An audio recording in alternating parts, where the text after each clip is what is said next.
Good morning dear student, 12th science maths chapter number 11। Last video में बेटा हमने chapter number 11 में exercise 11.2 start कर दिया था।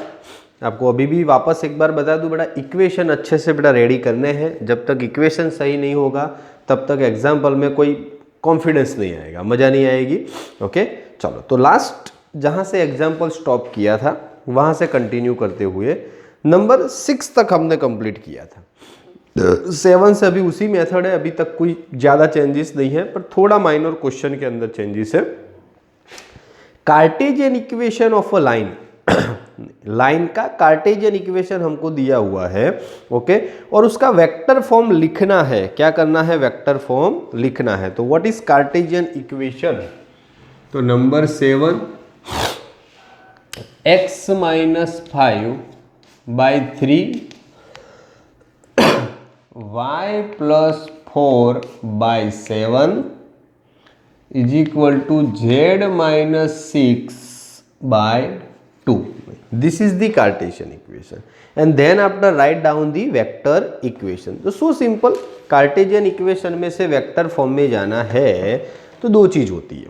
वेक्टर फॉर्म में जाओ तो एक पॉइंट चाहिए एंड डायरेक्शन रेशियो ABC चाहिए। ओके, ये कार्टेशियन इक्वेशन है। तो पहले तो पॉइंट एंड एक वेक्टर दो चाहिए।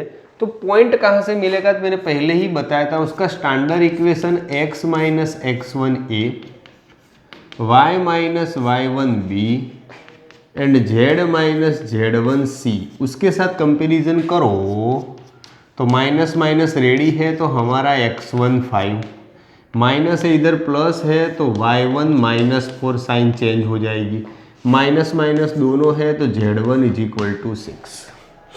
नीचे दिया होता है वो डायरेक्शन फैक्टर होता है, मतलब रेशियो होता है। तो a = 3, b = 7 एंड c = 2।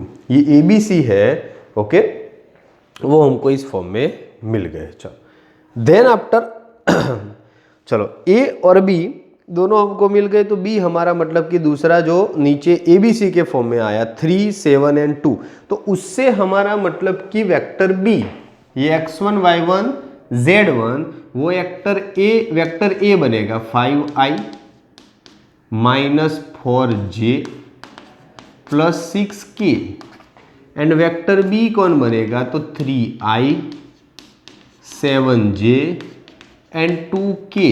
तो now vector equation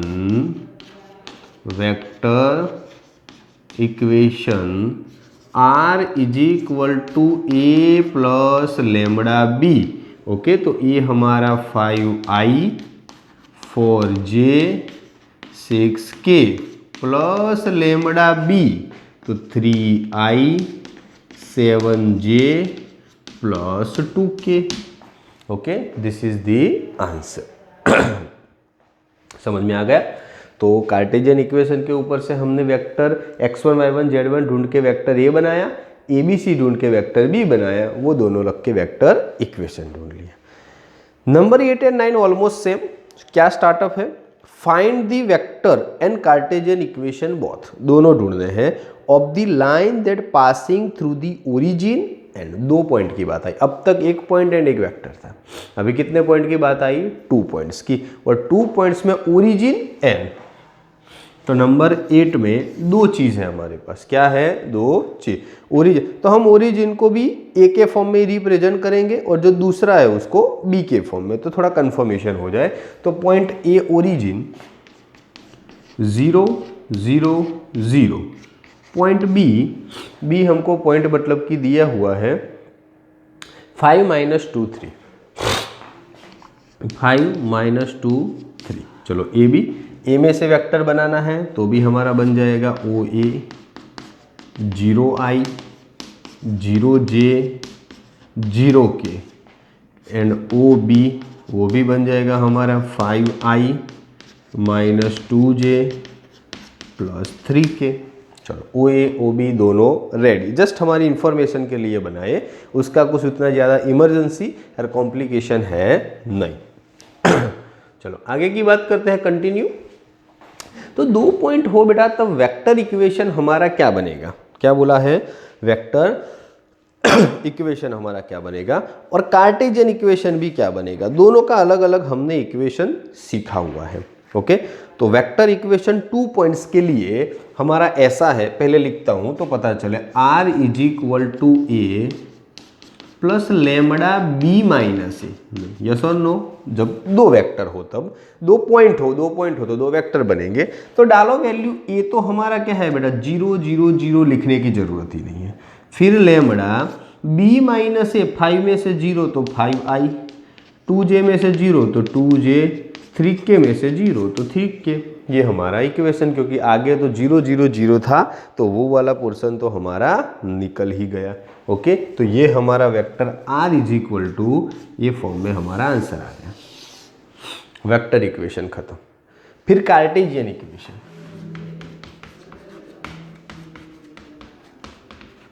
Cartesian equation, ये आपको इक्वेशन रेडी होगा तब आप बाइफरकेशन कर पाओगे। इक्वेशन ही रेडी नहीं है तो बाइफरकेशन कर पाना मुश्किल है।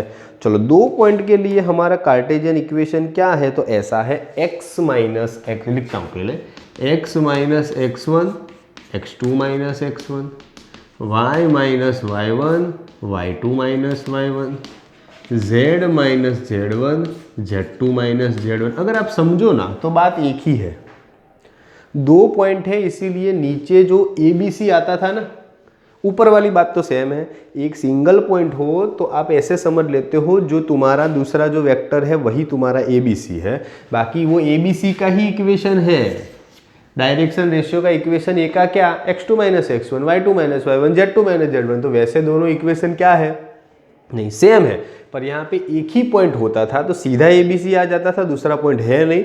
यहाँ पे 2 पॉइंट है तो माइनस करके ABC आएगा, अल्टीमेटली कोई चेंजेस है नहीं। डालो सबकी अपनी अपनी वैल्यू, पर हमारे पास पहले से कंफ्यूजन ना हो, तुम्हें मिसकम्युनिकेशन ना हो, इसीलिए 2 पॉइंट के लिए अलग से ही नाम दिया है। चलो, x माइनस x1, अब बेटा x1 y1 z1 कौन, तो हमारा पहला पॉइंट x1 y1, और x2 y2 z2 कौन, तो दूसरा पॉइंट x2 y2 z2। चलो, तो x माइनस x1 0, ऊपर तो सब कुछ 0 लिखने की जरूरत ही नहीं है। x2 माइनस x1 5 माइनस 0 तो 5, चलो y माइनस 0 तो y, y2 माइनस y1 तो माइनस 2 0 तो माइनस 2,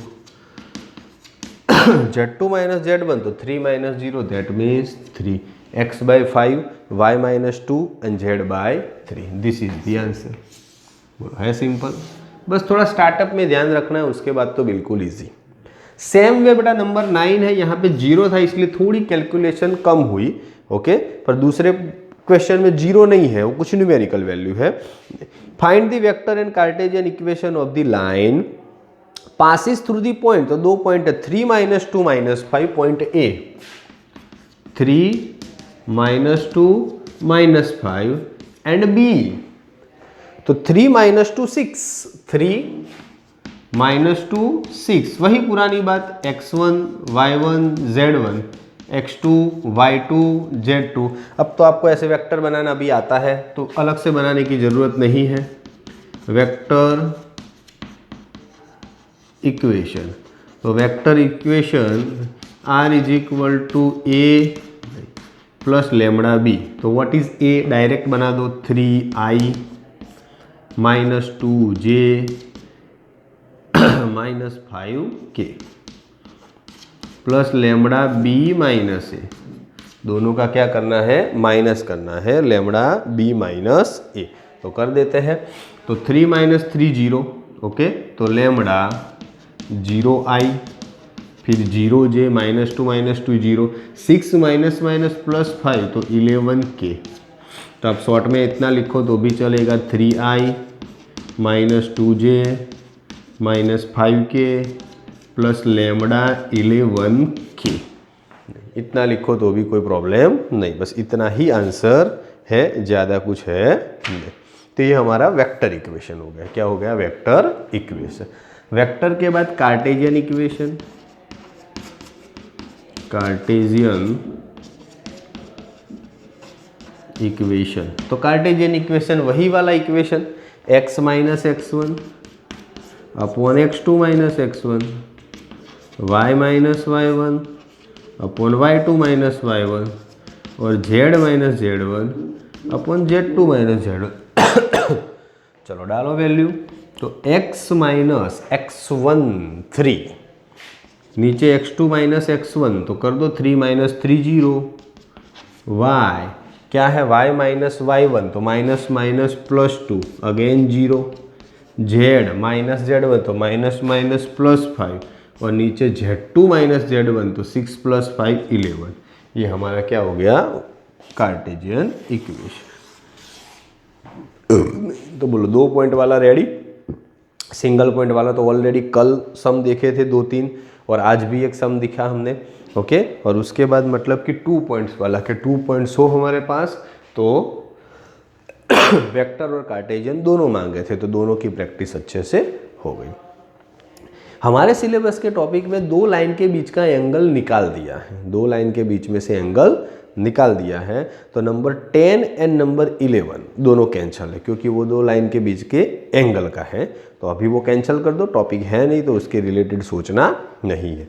नंबर 12 पे चलते हैं, 10 11 कैंसिल, फिर नंबर 12 एंड 13 डिटू कॉपी है। अब थोड़ा ध्यान दीजिएगा, find the value of P, P की वैल्यू ढूंढनी है। 2 लाइन के इक्वेशन है हमारे पास, आर एट राइट एंगल, दोनों लाइन एक दूसरे से राइट एंगल पे है 90 डिग्री पे, तो उसका परपेंडिकुलर डॉट मल्टीप्लिकेशन क्या होगा, 0 होगा। तो चलो पहले मतलब कि क्वेश्चन क्या है, 1 minus x by 3, text book लेनी पड़ेगी साथ में तब जाके थोड़ा सिंपल रहेगा।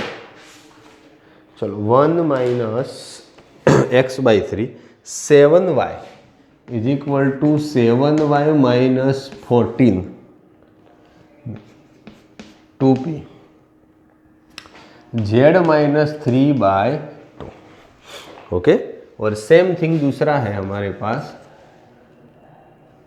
7 minus 7x, 7 minus 7x upon 3p is equal to y minus 5 by 1 और 6 minus z by 5 are mutually perpendicular to each other, दोनों एक दूसरे से क्या है, परपेंडिकुलर है। पहले लाइन के इक्वेशन मेरे को सही नहीं दिख रहे हैं, उसको परफेक्ट फॉर्म में लाओ। कैसे, जैसे 1-2 स्टेप करने पड़ेंगे ऐसे। ये कभी 1 माइनस एक्स ऐसा ना चले, x माइनस 1 पहले वेरिएबल होना चाहिए, तो माइनस कॉमन निकाला उसको नीचे लेके जाओ, इधर क्या कॉमन निकलेगा 7, तो 7 कॉमन निकलेगा तो क्या बचेगा y minus 2 divide by 2p, और तीसरा सेटअप सही है z माइनस 3 बाय 2, ओके। चलो तो यहाँ पे अभी और एक स्टेप करते हैं, x माइनस 1 माइनस 3, 7 भी नीचे जाएगा, y माइनस 2 तो 2p बाई 7, डिवाइडेशन का डिवाइडेशन ऊपर ही आता है, एंड z माइनस 3 बाय 2। अब ये फाइनल इक्वेशन हमारे काम का बना, ओके। चलो इसी तरह यहाँ पे भी 2-3 स्टेप करो। चलो 7 कॉमन निकालो तो हो जाएगा, माइनस 7 कॉमन निकालो क्योंकि हमें x फ्यूचर में आगे लाना है, तो हो जाएगा x minus 1 divide by 3p is equal to y minus 5 divide by 1 and z minus 6, minus निकाला है तो नीचे माइनस 5, तो क्या हो जाएगा इसका x माइनस 1 नीचे 3p माइनस के साथ 3p by 7 is equal to y minus 5 by 1 and z minus 6 by minus 5। तो ये हमारा दूसरा इक्वेशन आ गया काम का, ओके। चलो पहला एंड दूसरे इक्वेशन को पहले ऐसे परफेक्ट सेटअप में बेटा लाना पड़ेगा, x minus x1 y minus y1 z minus z1, और नीचे x2 minus x1 y2 minus y1 z2 minus z1, या तो हम मतलब कि डायरेक्शन रेशियो ABC के फॉर्म में बोल सकते हैं। क्या बोल सकते हैं, ABC। क्वेश्चन अगेन लर्न करते हैं, find the value of p so that the line are at right angle. तो हम 2 वेक्टर के फॉर्म में उसको कंसीडर करें, ऊपर मिलेगा वो वेक्टर ए मिले, नीचे मिलेगा वो वेक्टर बी, और वेक्टर बी ना बोलो तो डायरेक्शन रेशियो ABC बोल दो, ओके। जो भी आपको सही लगे, उन दोनों का डॉट मल्टीप्लिकेशन क्या होना चाहिए 0, तब जाके वैल्यू हमको मिलेगी। तो पहले में से चलो हम ले लेते हैं a1 minus 3 B1 2p/7 and C1 मिलेगा 2। दूसरे में से A2 minus 3p/7, B2 1 and C2 minus 5। Okay, अब ऐसा बोला है कि दोनों line are mutually perpendicular. Perpendicular है तो दोनों का डॉट मल्टीप्लिकेशन क्या होगा? 0। दैट मीन्स ऐसा A1 dot A2 plus B1 dot B2 plus C1 dot C2 is equal to 0। ऐसा हमने पहले भी सीखा था। ओके, चलो तो स्टार्ट करते हैं। तो minus 3p/7 plus 2p/7 and 1 plus 2 minus 5 is equal to 0। चलो माइनस माइनस प्लस 9p/7। चलो यहाँ पे तो प्लस है 2p/7 and minus 10 is equal to 0। चलो जितना एक्सप्लेनेशन हो रहा है उतना करते जाओ और आगे बढ़ते जाओ। 7 LCM ले ही लेते हैं बेटा। तो नीचे 7 LCM 9p plus 2p minus 7 जा 10 जा 7 70 इज इक्वल टू 0। चलो ये सामने जाएगा 7 तो 0 हो जाएगा। 9p प्लस 2p तो 11p और 70 सामने जाएगा 70 तो p is equal to 70/11। p की वैल्यू क्या मिलेगी? 70/11। This is the final answer और बिल्कुल परफेक्ट आंसर हमको मिला है, बिल्कुल सही म्यूचुअली परपेंडिकुलर के हिसाब से। बोलो आ गया समझ में? अगेन ओके, सबसे पहला पूरा मतलब कि एक बार देखते हैं तब मतलब कि देख लेंगे। चलो एक चीज़ और, शायद थोड़ी स्पेस बची हो तो यूटिलाइज करे पर हो पाना मुश्किल है। कोई बात नहीं, चलो रहने दो। जहाँ तक हुआ 13 नंबर का सम है वो भी सेम उसी तरह इजी है, थोड़ा बहुत ले ही लेते हैं। चलो ना, हो जाएगा इधर ही क्योंकि सेम कॉपी है, आपको देना है। थोड़ा स्टार्टअप करवा दूँ। 13 नंबर के सम में भी मतलब कि हमारे पास सेम थिंग, 2 लाइन है। ओके, और हमें दिखाना है कि वो म्यूचुअली परपेंडिकुलर है। उसका मीनिंग उसका डॉट मल्टीप्लिकेशन 0 होगा, कोई अननोन नहीं होगा उसके अंदर। p सब वेरिएबल या कांस्टेंट ही होंगे। तो इक्वेशन ऐसा है x माइनस 5/7 y प्लस 2/-5 और z कुछ ना हो तो बाजू में 0 होता है 1, कोई बात नहीं। और उसी तरह नीचे भी डायरेक्ट दिया है x/1 y/2 and z/3। Simple है, सेटअप तो ऑलमोस्ट डायरेक्ट रेडी है। कुछ कंफ्यूजन की मतलब की तकलीफ है नहीं।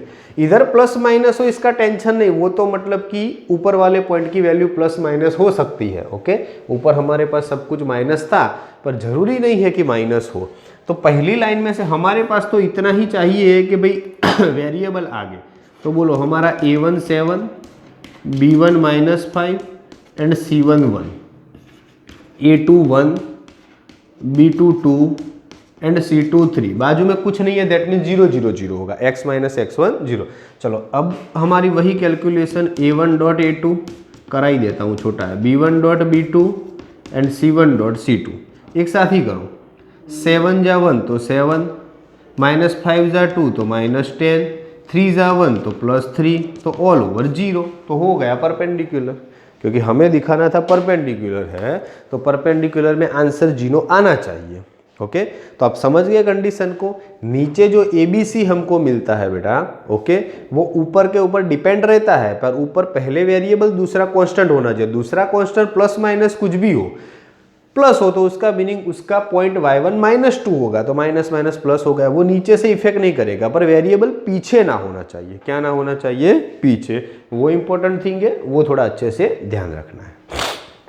नहीं, अगेन नंबर 7 में बेटा हमने क्या किया था, हमारे पास कार्टेशियन इक्वेशन था तो कंपैरिजन करके x1 y1 z1 and ABC ढूंढ के लाए। फिर ऐसा बोला था कि उसको वेक्टर फॉर्म में कन्वर्ट करना है, तो पहला जो ऊपर x1 y1 z1 मिला वो वेक्टर A बनाएगा, ABC मिला वो वेक्टर B बनाएगा, तो वेक्टर इक्वेशन मिल गया। एक पॉइंट एंड एक वेक्टर के हिसाब से। 2 पॉइंट दिए हो तो कार्टेशियन वेक्टर इक्वेशन क्या है, a plus lambda b minus है, तो पॉइंट में से वेक्टर बना सकते हैं। कार्टेशियन इक्वेशन ऐसा है तो उसमें भी वैल्यू डालो। अगेन 2 पॉइंट का वेक्टर एंड कार्टेशियन, नंबर 10 में लाइन है पर लाइन कुछ तोड़ फोड़ के दी है, तो पहले हमने उसको परफेक्ट फॉर्म में कन्वर्ट किया। वेरिएबल माइनस कांस्टेंट, जो भी कांस्टेंट ज़्यादा था सबको पकड़ के नीचे लाए। तो जो नीचे दिए हैं वो डायरेक्शन रेशियो देते हैं A1 B1 C1 A2 B2 C2। बोला है दोनों लाइन म्यूचुअली परपेंडिकुलर तो है, उस टाइम हमको P ढूंढना है, तो परपेंडिकुलर है तो डॉट मल्टीप्लिकेशन 0, सबकी वैल्यू डॉट मल्टीप्लिकेशन में डाली तो आंसर हमको P मिल गया। नंबर 13 में सेम सेटअप भी सही, बिल्कुल तुरंत आपको A1 B1 C1 A2 B2 C2 मिल जाए, पर वो म्यूचुअली परपेंडिकुलर है नहीं, हमको दिखानी है। दैट मीन्स डॉट मल्टीप्लिकेशन अगर 0 आ जाए तो म्यूचुअली परपेंडिकुलर हो गई, तो आ गया dot multiplication 0, that means mutually perpendicular है। क्लियर? चलो आज यहाँ तक रखते हैं बेटा नंबर 12। ओके, नंबर 13 से नंबर 13 तक करवाया है, नंबर 14 से नेक्स्ट टाइम करेंगे। नई पैटर्न शॉर्टेड डिस्टेंस वाली स्टार्ट हो जाएगी, पर यहाँ तक अच्छे से रेडी प्रिपरेशन करनी है। ओके, चलो आज के लिए इतना, थैंक यू।